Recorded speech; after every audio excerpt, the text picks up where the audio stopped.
Hello there, and welcome to my channel, Novice Modelling in a Midlife Crisis. My name is Andy, and today we're going to be doing a What's in the Box kit review on my Tasman models, Royal Australian Air Force CA-12 Boomerang, which was a kit made in New Zealand back in the sort of 1990s.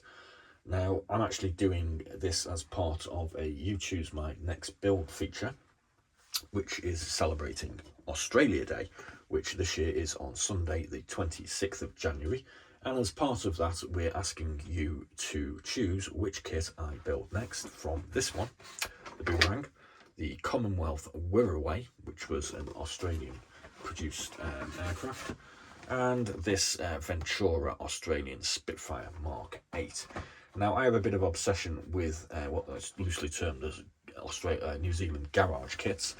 Being a near neighbour to Australia, I thought it was kind of a good idea to build or offer to build one of these for Australia Day.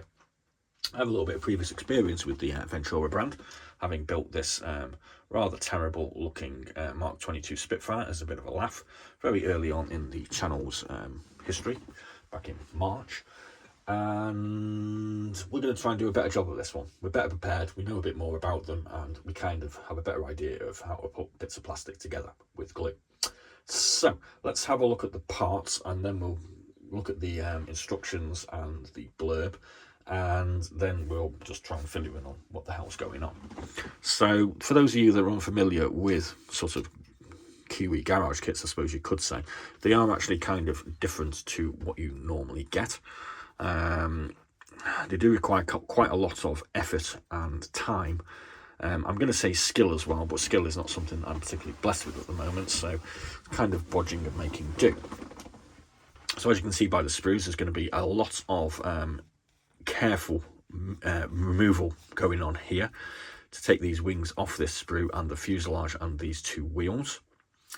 As we can see by the detailing on them, the detailing is very, very nice for something that was kind of produced in an ad hoc kind of way, I suppose you could say.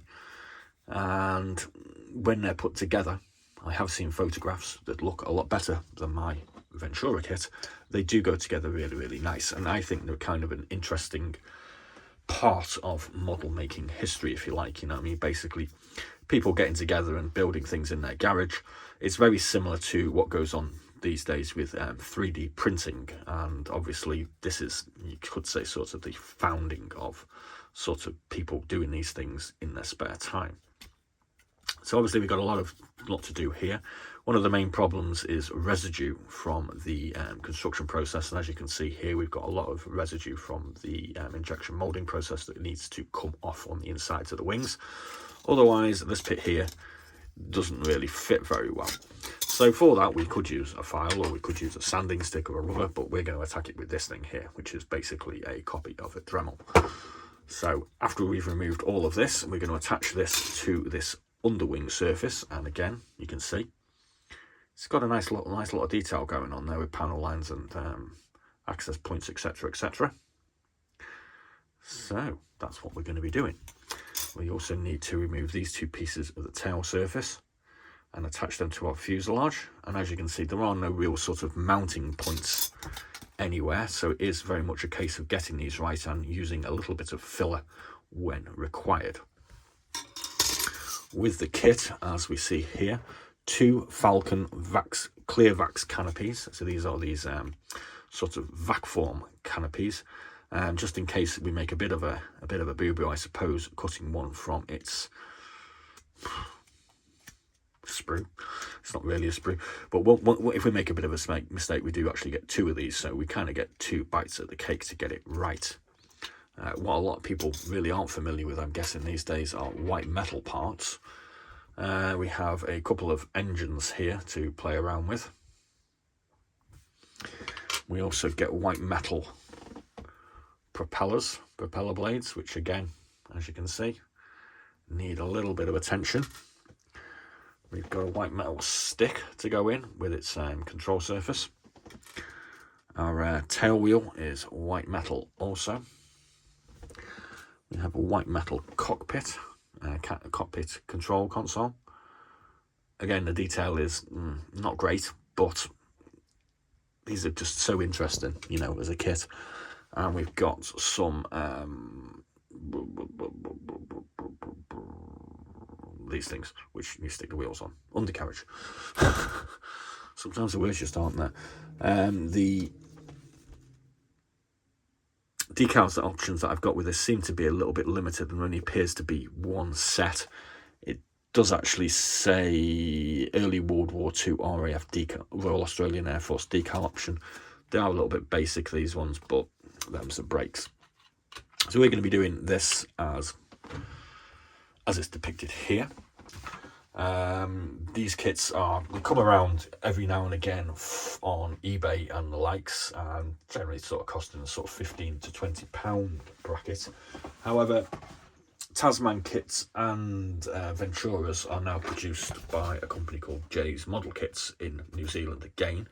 They build them to the same forms, so they are awfully a lot of fun or bother to put together. But like I say, I think they're kind of interesting, and I do actually have, I think now, the full collection of Malcolm Laird Ventura Spitfires, as well as a few other ones. I do actually have a bit of a relationship with a guy called John who actually runs Jay's Model Kits, and he's kindly supplemented my current collection with a few freebies which we'll be giving away. Obviously this is Australia Day. For those of you in New Zealand, hi. We're also going to be doing one of these for New Zealand Day as well, where I'm going to be building my Tasman SB Oxford Mark II in New Zealand colours, and we're going to be giving this one away as well to one of you lucky viewers, which is the new box version by Jay's Model Kits. So that'll be coming up in a couple of weeks. Let's have a look at the other stuff.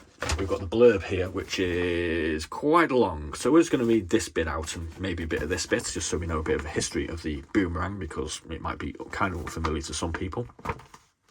The overwhelming sweep down through Southeast Asia and onto the very doorstep of Northern Australia by the Japanese in late 1941 and early 1942 caught the Australian government without any suitable modern fighter to counter the clear threat posed by superior Japanese aircraft. Neither the Americans nor the British were in a position to supply the type of fighters, Spitfires, P-40s, etc. that were required. Fortunately, a small group of designers at the Commonwealth Aircraft Corporation had anticipated this situation, and within 3 days of the start of hostilities had prepared preliminary sketches of their proposed new fighter. For nearly 3 years, the CAC had been producing the Wirraway Trainer, a local derivative of the North American NA-33, along with licensed production of the Bristol Beaufort bomber. It was obvious to the CAC team that there was simply not enough time to design a new interceptor from scratch. It was therefore necessary to merge together available engines, airframe and armament to meet the requirement for a fast manoeuvrable fighter, safe to fly and a good gun platform. The engine, a 14-cylinder Pratt & Whitney Twin Wasp, came from the Beaufort, and much of the basic airframe came from the Wirraway. This greatly eased the design and construction of what was to become Australia's first locally designed fighter. Official approval for the design go-ahead was given on 21st of December 1941, and a mere 16 weeks and 3 days later, the CA-12 Boomerang took to the air. Performance in all areas either met or exceeded expectations, with the most outstanding feature being its rate of climb, over 2,900 feet per minute. This was superior to the Spitfire 1, Hurricane 1, P-40N and the FW-190F, a remarkable achievement for an aircraft conceived only 3 weeks before. The Royal Australian Air Force now had a fighter that could compete on comparable terms with most of the aircraft used by the Japanese in the Southwest Pacific, etc, etc, etc, etc. So we're going to have a look at the instructions, and the instructions are kind of weird. We've got a load of pictures here of the interior, the aircraft, the interior again, which are kind of cool. I like. And we have a photo information index, which tells us what all these bits and bobs are. We also have a sort of diagram of the goings on inside the cockpit. The instructions are kind of unfamiliar to this because they're verbal, or you read them basically. So I'm not going to read all this out, but there are just no actual standard window instructions that come with it. There is a lot of information here which is kind of useful on how to manipulate the parts and get them to fit. There does seem to be an area with the engine that you need to actually take a fair bit out of the engine housing, if you like, to get the engine to fit in nicely. So we'll be paying particular attention to this because obviously we kind of want to make a good, reasonable job of it. So I can't remember whether I said, but I'm going to say it again.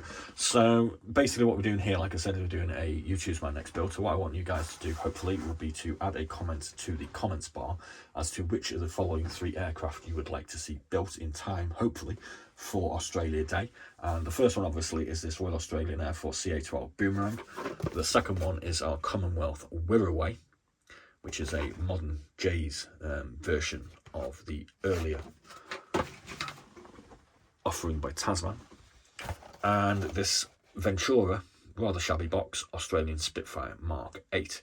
Now there will be what's in the box kit reviews for these 3 aircraft, and there will be a time limit on when you can do them. Basically it's the next 3 days from this what's in the box going live, and there will be a reminder on the channel as to when the voting will close.